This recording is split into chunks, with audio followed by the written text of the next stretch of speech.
ওই বিজেপি হচ্ছে মিথ্যাবাদী দল। এই বিজেপি দেশের জন্য ভালো করেনি, দেশের জন্য ক্ষতি করছে আজকে অব্দি। আমরা বলবো না, তবু একটা কথা বলতে হয়, এই রুমাল সিংহের কথা, রুমাল সিংহের কথা বলতে গিয়ে কি বলছেন জানেন? আমরা ত্রিপুরা সবাই রুমাল সিংহে মানে ইংরাজি স্ক্রিপ্ট। আমাদের বরের ছেলে মেয়ে থেকে আরম্ভ করে যে মানুষ, যে ব্যক্তি আজকের রাজ্যের মুখ্যমন্ত্রী, উনিও তো ইংরাজিতে নাম লেখেন। ওনার ছেলে মেয়ে হলো, ওনার আত্মীয় স্বজন ইংরাজি পড়াশোনা করে। উনি যখন ডাক্তারি পড়তে গিয়েছিলেন তখন কি সংস্কৃত দিয়ে পড়াশোনা করেছিলেন?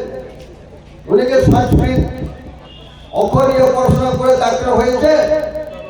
আপনারা চিন্তা করে দেখুন, ওই ইংরেজি দেখে বিদেশি নাকি বিদেশির ষড়যন্ত্র বলে আছে। বন্ধুগণ, কাকে বোকা বানাতে চায়? কাকে বোকা বানাতে চায়? এর অবস্থা 12টায় বেজে গেছে বন্ধুগণ। তাই আমরা বলছি, আপনারা আদেশে কথা বলছে, এই কিউ হলো আপনার কিউ।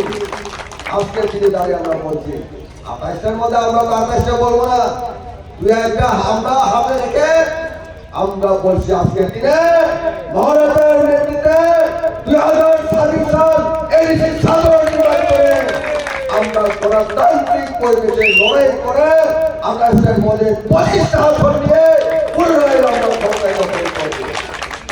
বন্ধুগণ, শুধু তাই নয়, আমরা 2023 সালের নির্বাচনে আমরা বুঝতে পেরেছি কিভাবে খেললে আগামী দিন এই রাজ্যের বিধানসভায় রাজপুর সরকার নিয়ে এবং আমাদের তীব্রতা মুখ্যমন্ত্রী আসন দখল করতে পারে, সেটাও আমরা বুঝতে পেরেছি। বন্ধুগণ, আমাদের কারো কাছ থেকে শিখতে হবে না।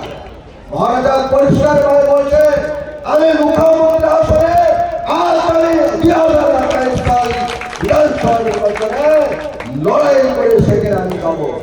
কেউ বাধা করতে পারবো না। কেউ সেই মুখ্যমন্ত্রী আসনে অলঙ্কৃত হওয়ার জন্য মহারাজা শুধু সময়ের অপেক্ষায় আছে। বন্ধুগণ, কেউ রুখতে পারবে না, কেউ রুখতে পারবে না। এই রাজ্য তখন মাথা উঁচু করে দাঁড়াতে পারবে।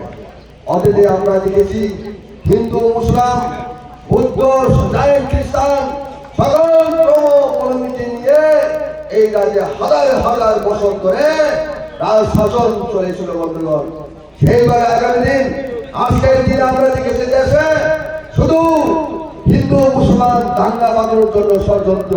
কোথাও কোথাও দাঙ্গা হয়েছে, রক্ত হরণ হয়েছে, ব্লাডশেড হয়েছে।